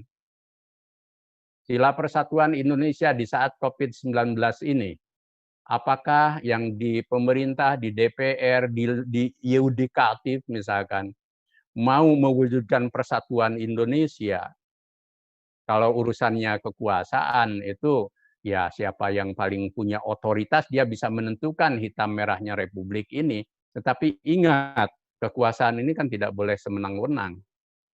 Nah, disinilah pentingnya perlindungan takaful ijtima'i. Yang terakhir tentu dalam skala yang luas, silaturahmi itu kita perlebar menjadi semesta yang kita sebut sebagai ta'aruf insani. Ta'aruf insani ini mewujudkan surat Al-Huzarat ayat 13. Ya ayuhan nasu inna khalaqnakum min zakari wa unsa wa ja'alnakum syu'uba wa qabaila lita'arafu inna akramakum indallahi atqakum. Ini ayat tentang persaudaraan semesta. Diciptakan laki-laki dan perempuan, kemudian berbangsa, bersuku, golongan, lita'arafu. Nah, kita jangan merasa bahwa di negeri ini juga tidak sebesar di negeri lain, tetapi ingat di negeri lain itu juga penderitaannya luar biasa. Nah, semangat untuk insaniah ini, hubungan insaniah ini menjadi penting. Alhamdulillah Muhammadiyah dengan semangat internasionalisasi, Islam berkemajuan dan rahmatan lil alamin, kemudian juga di muktamar yang akan datang yang kita tunda gitu, karena Hifdun Nafs tadi, itu kita mengusung tema memajukan Indonesia, mencerahkan semesta. Nah, mencerahkan semesta itu kan harus lahir dari aura pencerahan yang ada dalam diri kita itu. Faqidus syai' la yu'ti. Tidak mungkin kita bisa memberi sesuatu jika kita tidak punya sesuatu. Jika kita ingin mencerahkan semesta, ya Muhammadiyah, Indonesia, dan seluruh keluarga Muhammadiyah itu juga harus cerah kolbunya, cerah pemikirannya, cerah tindakannya, dan cerah menjalankan misi dakwah dan tajdidnya. Dan untuk sampai ke situ, ya kita betul-betul terus bergerak. Ya. Nah, dalam konteks ini kita ingat hadis Nabi gitu kan tentang silaturahim. Kalau yang biasa kan kita selalu mengutip man ahabba ayyub satallahu fi rizqihi wa an yunsa'allahu fi atharihi falyasil rahimah. Barang siapa yang ingin diluaskan rezekinya dan dipanjangkan asarnya, asar di situ adalah jejak hidup, maka pertautkanlah silaturahim. Ada banyak orang yang sudah meninggal, tetapi karena amal jariahnya luar biasa, kemudian kiprahnya selama hidup itu juga baik, itu selalu dikenang sampai kapanpun. Itu yang disebut dengan asar di situ, jejak hidup dia gitu ya. Kalau batas usia kan ajal sudah ditentukan Allah. Jadi ini sesuatu yang konstruktif. Tapi Nabi juga bersabda di hadis lain itu, laisal wasil bil mukafi, kata Nabi. Bahwa silaturahim itu dalam keadaan yang biasa itu tidak cukup. Walakinal wasil alladhi idan qata'at rahimah wasalahu. Silaturahim yang melampaui itu di atas yang mukafi itu yakni silaturahim yang menghubungkan tali silaturahim yang terputus. Mempertautkan sesuatu yang sudah terputus. Nah, ini nggak gampang ini. Jadi, nah di saat tidak normal sekarang ini, bisakah kita berkorban? Nah, itu juga bentuk silaturahim tadi yang saya sebutkan perlunya tarahum, saling kasih sayang yang lahir dari hati, perlu ta'aruf, kemudian perlu takaful. Dan nah yang konkret nih yang terakhir perlu ta'awun. Ta'awun itu langkah kerjasama kita untuk saling tolong menolong secara nyata. Kalau kita berkorban yang sifatnya keruhanian, insya Allah sudah bisa. Tapi berkorban yang sifatnya materi bisa enggak? Nah, ini juga tidak gampang. Karena bawaannya harta itu ingin masuk, nggak ingin keluar. Gitu. Jadi ini juga di saat susah, maka kan di dalam salah satu sifat orang takwa itu, alladzina yunfikunna fis sarai wad dara. Jadi yang berinfak sedekah di kala sempit maupun di kala lapang. Di kala lapang maupun di kala sempit. Di kala lapang mungkin lebih leluasa, tapi di kala sempit masih bisa berinfak sedekah, itu pahalanya luar biasa dan kualitas takwanya lebih baik. Ditambah dengan tadi, wal kadiminal ghaid, menahan marah. Kadang marah itu peliharaan kita setiap hari itu ya. Jadi bisa nggak kita meningkatkan kualitas mengurangi amarah misalkan. Lo bisa-bisa kita ini setiap hari sekarang apalagi medsosnya berseliweran macam-macam gitu ya. Hoax tanpa kita saring membuat subuh-subuh sudah marah. Buka WA ada berita yang bikin marah. Ya, marah itu manusiawi. Tapi kalau marah terus dan mengumbar marah, istilah orang kita di Sunda, ngumbar marah itu nggak baik. Termasuk dalam hubungan dengan sesama dan sebagainya. Bahkan kalau toh kita mau amar ma'ruf nahi mungkar itu bil adl, dalam salah satu pandangan, adl itu adalah bersikap bukan hanya proporsional tetapi bersikap tanpa ada hawa nafsu. Bisa enggak kita nahyu mungkar tanpa hawa nafsu misalkan. Nah, ini bagian juga dari nilai-nilai ketakwaan, wal kadiminal ghaid wal afina anin nas gitu ya. Karena dalam hubungan-hubungan muamalah itu tidak ada yang absolut. Ada banyak tafsir individual, konstruksi setiap orang itu berbeda. Bahkan ilmu saja pendekatan itu berbeda satu sama lain. Mereka yang ahli ilmu politik aja, satu ahli ilmu politik dengan ahli ilmu politik lain berbeda. Ahli hukum itu kalau ada 10 ahli hukum pendapatnya sudah berapa gitu ya. Dan itu jangan pernah memutlakan pandangan-pandangan seperti itu. Disitulah pentingnya musyawarah. Nah, dalam konteks ini maka silaturahmi kita itu akan memperluas cakrawala hati kita, kemudian pikiran kita, tindakan kita, dan akhirnya kiprah kita di dalam berumat, berbangsa, dan bernegara. Terakhir, bagaimana sekarang Muhammadiyah itu agar tetap silaturahminya kuat, ya satu di antaranya adalah silaturahmi yang sifatnya ijtima ini yang harus diperkokoh. Satu kesatuan sebagai organisasi. Organisasi ini mengatasi individu. Kalau kita selaku pribadi boleh bebas. Tetapi begitu kita berada dalam organisasi itu menjadi tidak sepenuhnya bebas. Kang Suhada ini sekarang ketua PWM. Menjadi ketua PWM kan dari tindakan, kata-kata, pernyataan ya harus terbingkai betul. Saya juga sama, kalau dulu misalkan saya menulis bisa apa saja, sekarang biarpun saya menjadi penulis, saya harus tetap bahwa orang tidak akan melihat saya sebagai Haidar Nasir pribadi. Mesti Haidar Nasir yang juga lekat dengan Ketua Umum PP Muhammadiyah. Ada ego yang harus kita korbankan untuk organisasi. Dan bagaimana kalau itu menyangkut hal yang prinsip? Insya Allah Muhammadiyah ini kalau hal prinsip kita musyawarahkan kok. Cuman jangan mencari tafsir sendiri-sendiri soal prinsip dalam konteks organisasi. Tapi kalau sudah dibebas, di luar kan beda. Gitu ya. Jadi itu pun alhamdulillah orang-orang Muhammadiyah biasanya bisa menjaga itu. Yang kedua ya kebijakan-kebijakan organisasi. Tidak ada kebijakan itu yang sempurna. Selalu ada kekurangan. Karena itu maka harus kita terima dengan baik. Kami pun yang di pusat tuh kalau mengambil keputusan itu kadang kalau malam itu istilahnya itu, ya Allah ini kok tidak sempurna ya. Tapi itu yang harus bisa kita ambil gitu ya.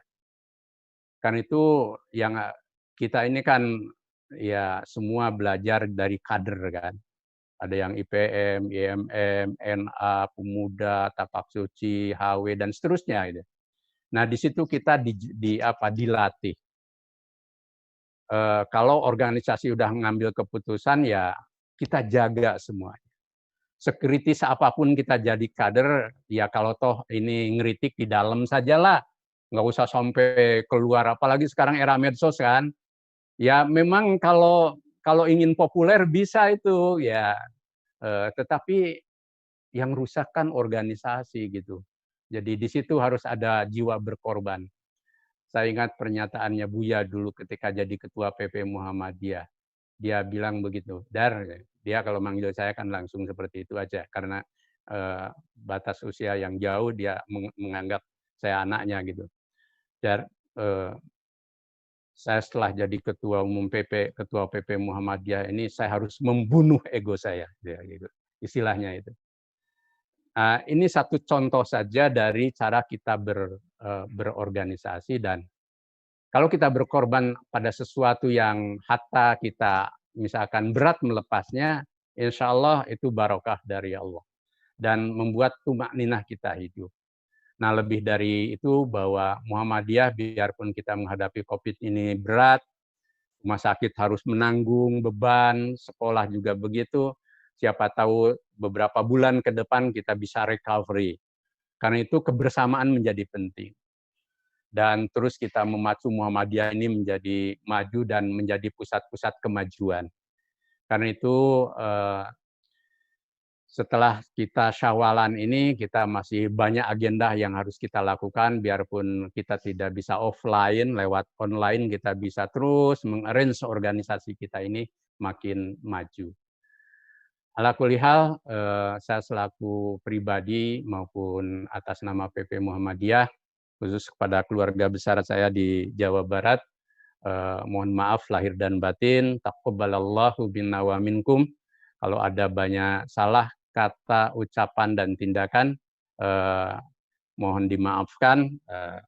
Hatur nuhun. Assalamualaikum warahmatullahi wabarakatuh.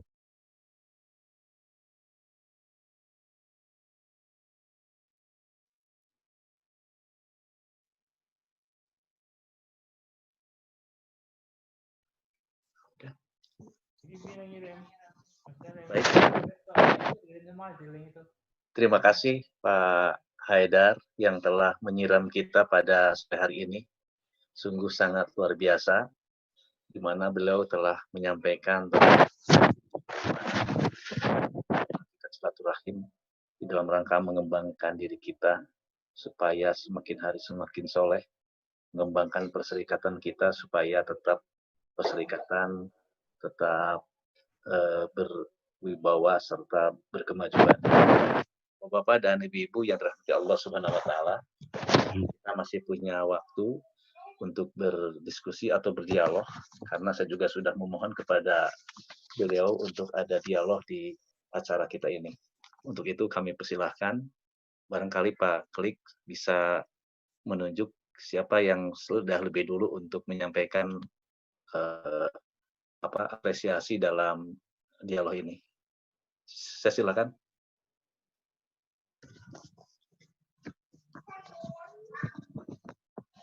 Pak Klik, ada yang mau menyampaikan? Pak Klik.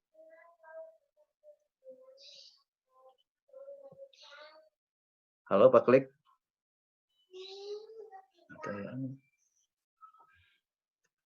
Halo Pak Klik.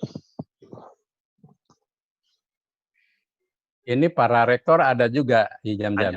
Ada. Ya, kita lihat ada rektor UNTAS, ada rektor UMC, ada rektor IBM, ada juga dari UMI hadir, dari rumah sakit juga hadir.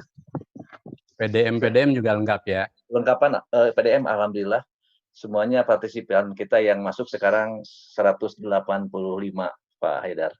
180 partisipan. Oke Bapak-Bapak, kami persilakan ada yang perlu disampaikan. Mumpung kita masih bisa bersilaturahim dengan Pak Haidar langsung. Ada tidak? Kalau tidak ada sambil tunggu, saya ingin PDM yang jauh mana? Ini jam-jam. PDM yang jauh Lebih. ada, Depok Ciamis. juga ada, Depok. Palihwetan. Kalau itu Kuningan ada, Ciamis ada, Pak. Pangandaran juga ada. Oh, Pangandaran. Kalau Garut hadir dalam satu layar bersama-sama di kantor PDM. Mereka menyaksikan kita atau menyimak acara kita ini. Syukurlah. Alhamdulillah kalau PDM semuanya hadir semuanya. Ya. Ketua PDM mana? Pangandaran saha? Ketua Pangandaran coba. Ada dari Pangandaran. Saya ingin nyapa yang Pangandaran. Yang Pangandaran. Coba silakan Pangandaran, ada PDM, PDA Pangandaran.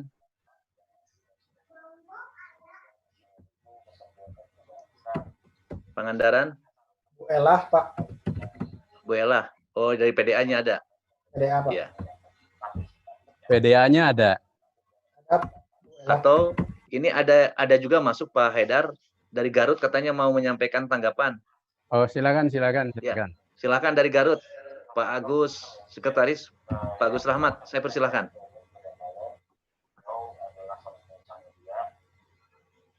Angkat tangannya, Pak Agus. Ya, siap. Saya Pak Klik. Pak Klik atau saya? Kecil suaranya, Pak Agus. Silakan Pak Agus. Ya. Assalamualaikum. Waalaikumsalam warahmatullahi wabarakatuh. Waalaikumsalam warahmatullahi. Pak Haidar.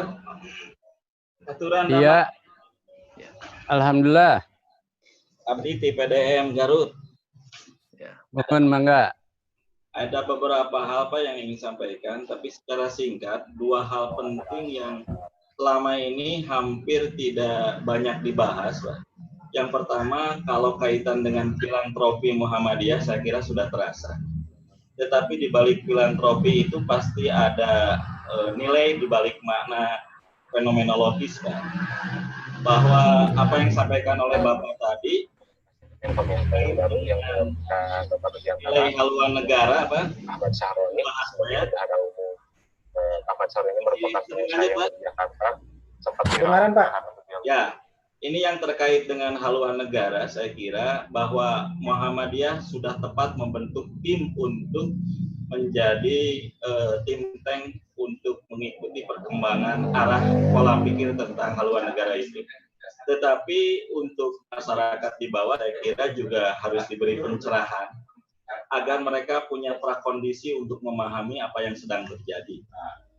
Bahwa kami memahami, misalnya di lapangan, apa yang terjadi itu tidak sekedar apa yang kita alami, tetapi ada nilai-nilai yang sangat laten dirasakan untuk pemahaman masyarakat Indonesia. Ini satu hal Pak yang saya kira selain pembentukan tim itu juga di lapangan harus ada Oke, bagus, cukup ya. Ini Pak Haidar kami sampaikan memang di Garut itu mereka kumpul di kantor PDM menyimak acara ini. Kami persilakan Pak Haidar. Ya, baik. Dalam setiap babakan politik itu kan selalu ada ada dinamika politik gitu ya, politik kebangsaan gitu ya. Dan Indonesia setelah 74 tahun itu memang dinamikanya juga luar biasa. Tapi kalau mengukur perjalanan bangsa memang masih jauh ya. Amerika itu sejak Washington ya sampai sekarang kan dinamika politiknya juga nggak mudah ya. Kita lihat soal ras saja yang sekarang yang menimpa George Floyd itu kita duga Amerika sudah bisa menyelesaikan soal soal rasisme gitu. Ternyata juga belum gitu ya. Padahal hak asasi, demokrasi itu kan muncul di sana. Kan Amerika menjadi negara paling demokratis di dunia, nomor 1 gitu ya. Nah, Indonesia juga jatuh bangun dalam kehidupan kebangsaan kan gitu. Kita mengalami proses konflik ideologi di zaman Orde Lama. Pada fase awal sampai 15 tahun itu kan dinamikanya masih tidak sekeras di ujungnya kan gitu. Tapi kan perbedaan politik selalu muncul gitu ya. Ada golongan Islam, nasionalis, bahkan saat itu juga ada PKI dan sebagainya. Lalu belajar dari itu muncul TAP MPRS tahun 66 untuk mengakhiri konflik ideologi. Tetapi ideologi tidak mudah untuk senyap gitu ya. Jadi selalu ada, kalau saya pernah menulis di disertasi itu tentang reproduksi ideologi gitu ya. Di lingkungan kita juga sama, di kalangan Muslim ini kan juga untuk menyatukan pandangan politik nggak gampang gitu ya. Ada yang arahnya ke sini, ada yang arahnya ke situ. Ya.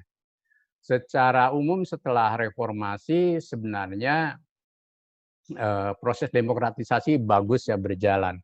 Tapi juga ada problem baru setelah kita reformasi. Kita dulu duga kan, lalu Orde Baru. Orde Baru juga kira-kira 15-20 tahun pertama perjalanannya bagus, tapi habis itu otoritarian. Jadi dari dua pengalaman ini itu selalu bahwa di ujung kekuasaan ketika terlalu lama itu berlaku hukum teori load action itu ya, power tend to corrupt gitu ya. Bahwa kekuasaan itu cenderung korupsi itu artinya menyimpang, menyeleweng, sewenang-wenang ya. Dan absolute power kemudian dia juga akan corrupt absolutely. Jadi yang kekuasaan yang menyimpang, dan ketika terjadi sewenang-wenang maka terjadi juga penyimpangan yang sewenang-wenang gitu ya. Nah, setelah belajar dari Orde Lama kan Orde Lama dan Orde Baru, reformasi ingin belajar dari situ. Lalu terjadi amandemen. Sebenarnya amandemen itu sederhana kan, ingin mencoba memotong mata rantai otoritarianisme. Dengan cara apa? Presiden dan wakil presiden itu cukup 2 periode. Cuman drastisnya kan kemudian dipilih rakyat. Nah, ya sudah kita terima semua. Tapi apa yang terjadi setelah dipilih rakyat itu kan ternyata setiap presiden yang langsung merasa dipilih oleh rakyat setelah reformasi ini kan kekuasaannya merasa sangat tinggi karena merasa dipilih oleh rakyat. Nah, ini juga ada kelemahannya kan. Dulu kita tidak ingin dengan memotong 2 periode jalan. Tapi ada sisi lain setelah diberi mandat langsung dari rakyat, dia lebih otoritatif gitu kan. Jadi demokrasi pun selalu plus minus gitu ya. Nah, ideologi sebenarnya relatif setelah itu ada proses dialog gitu ya. Antara kaum Islamis dan nasionalisme mulai saling konvergensi kan gitu kan. Nah, cuman ini juga belum selesai kan. Masih perlu mungkin 1 periode, 1 dasawarsa, bahkan mungkin 1 generasi lebih lagi untuk sampai pada ini. Nah, di balik itu selalu ada jujur misalkan begini, di kalangan Islam selalu ada kecemasan nanti komunisme bangkit lagi kan gitu.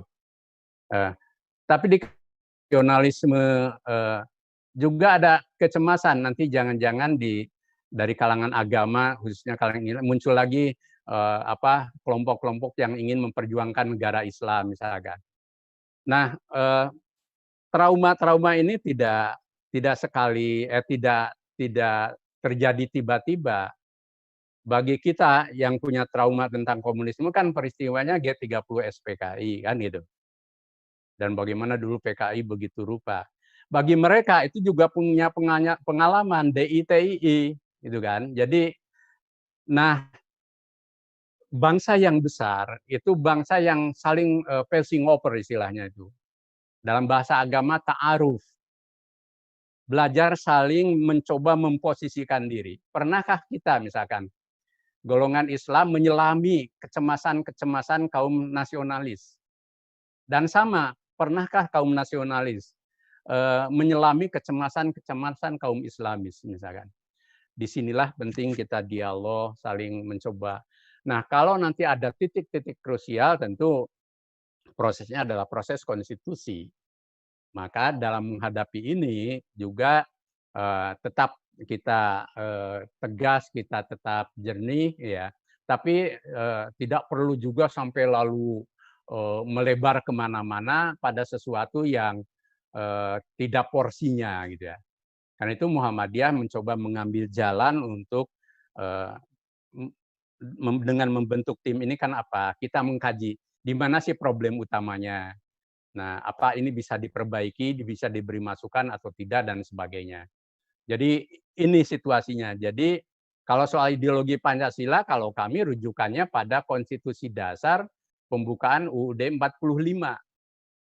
Jadi Pancasila itu, Pancasila satu ketuhanan yang Maha Esa, kemanusiaan yang adil dan beradab, persatuan Indonesia, kerakyatan yang dipimpin oleh hikmah kebijaksanaan dalam permusyawaratan perwakilan, dan terakhir keadilan sosial bagi seluruh rakyat Indonesia. Nah, Muhammadiyah sudah mengambil langkah ideologis, mungkin satu-satunya organisasi yang kemudian kita mengeluarkan dokumen resmi hasil muktamar Indonesia itu negara Pancasila Darul Ahdi Wasyahadah. Nah, sejarahnya akan lewat Ki Bagus dan sebagainya. Jadi Muhammadiyah sudah selesai soal negara. Artinya juga di kalangan warga Muhammadiyah ikutilah kebijakan ini. Ini hasil muktamar, bukan hasil PP Muhammadiyah. Sehingga kalau ingin perbaikan tentang negara, bekerjalah dalam sistem konstitusi dasar kita. Jangan berpikir di luar sistem itu. Tapi kita juga ngajak kepada orang lain. Jangan bawa negara ini juga pada sistem dan bentuk negara yang lain. Saya sering bilangkan di banyak tempat, ekstremisme dalam ideologi itu ada di agama, ada di ideologi lain, gitu. Termasuk jangan bawa Indonesia itu menjadi negara sekuler. Karena apa? Bertentangan dengan Pancasila. Saya mungkin paling tegas dalam soal ini juga kan. Jangan bawa Indonesia itu menjadi negara sekuler, menjadi negara komunis, tapi juga jangan jadi negara agama. Nah, ini memahamkan ini harus ke semuanya. Karena nanti juga di masing-masing kan nanti bisa-bisa salah persepsi. Ketika saya bilang jangan jadi negara agama, nanti disebut sekuler juga.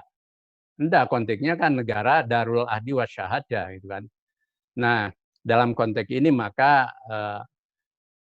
kita berharap bahwa rancangan undang-undang ini kemudian mengalami perbaikan total yang di mana hal-hal yang prinsip tadi harus sudah selesai dan tidak ada kontroversi.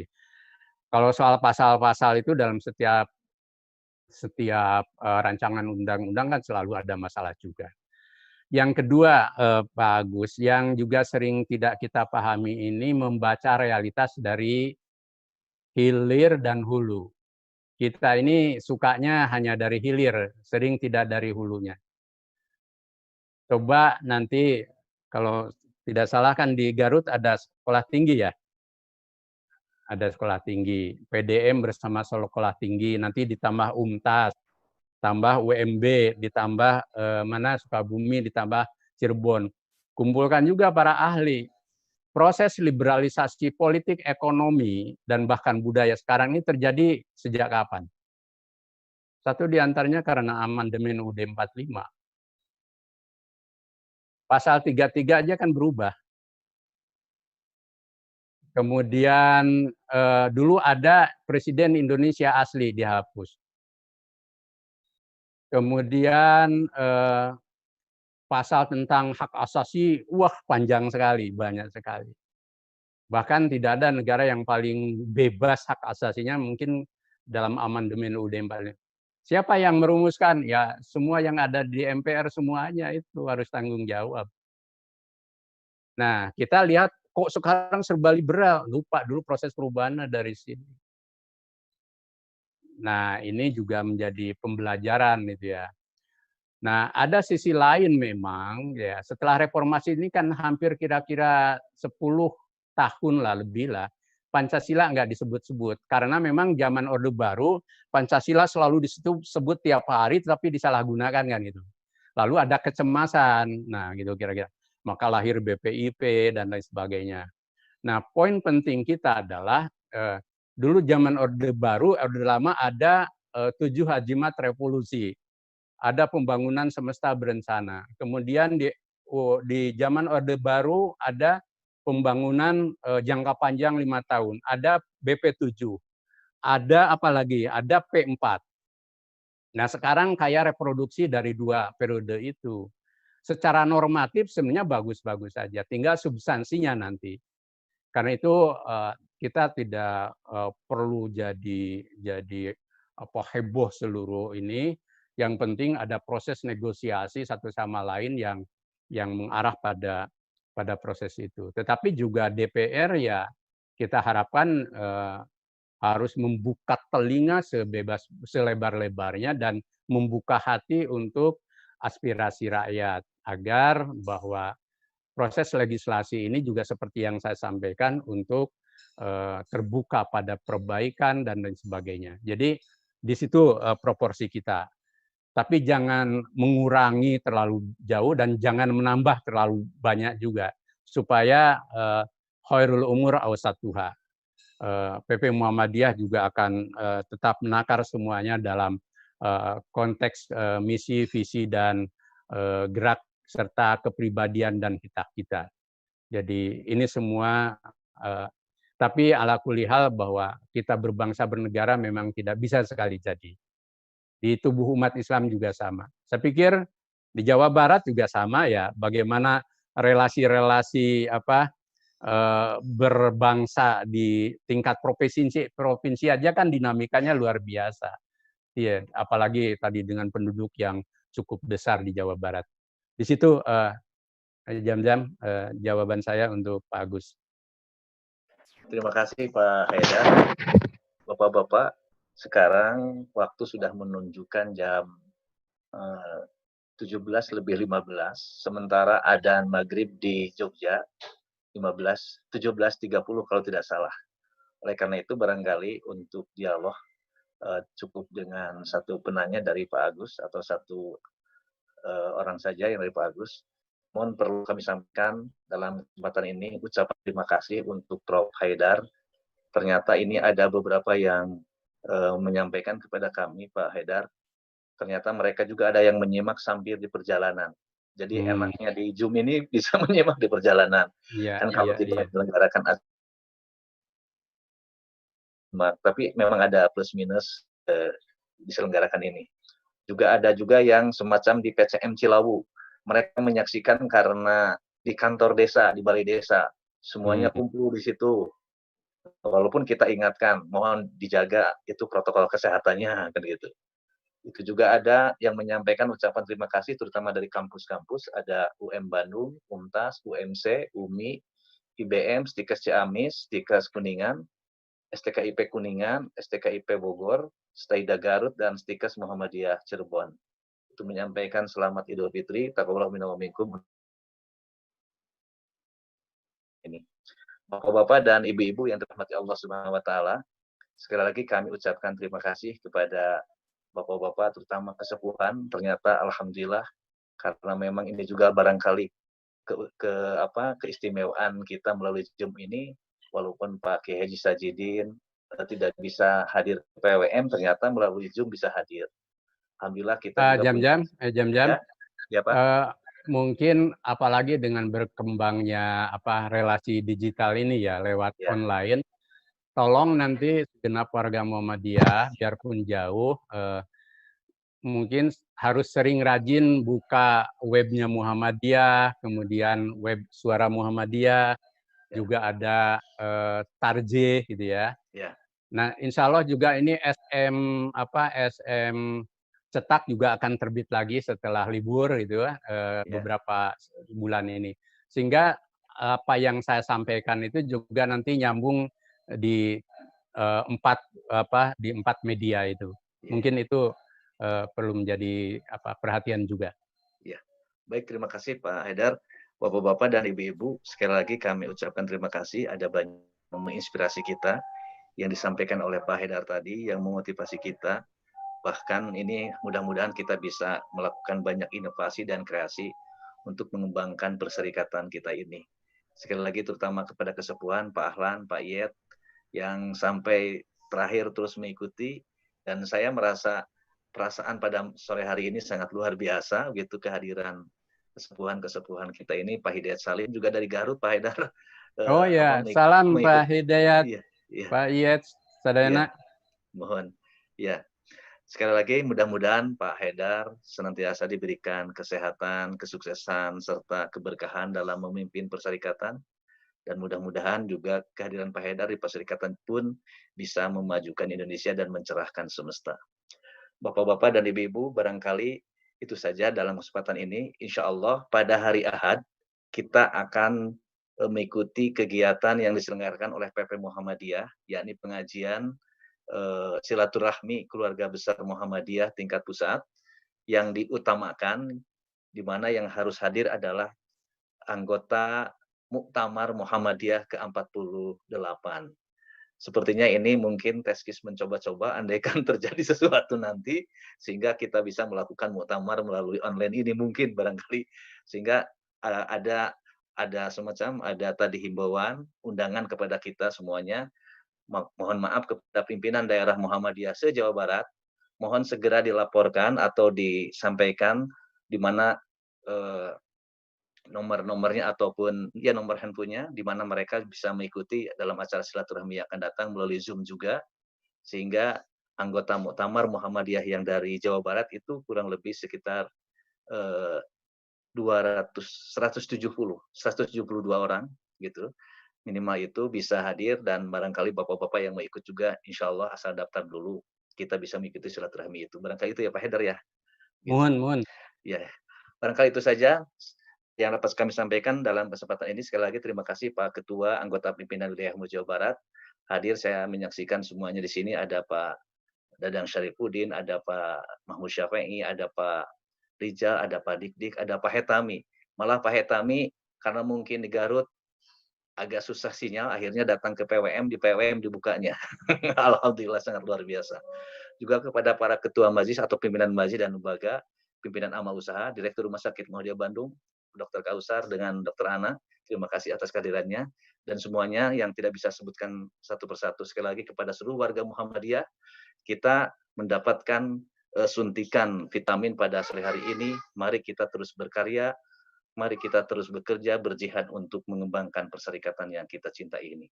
Akhirnya marilah kita akhiri pertemuan ini dengan sama-sama membacakan hamdalah. Alhamdulillahirrahmanirrahim. Terima kasih kepada semuanya. Terima kasih Pak Haidar. Assalamualaikum. Sami-sami. Bu Nur. Ya. Assalamualaikum warahmatullahi wabarakatuh.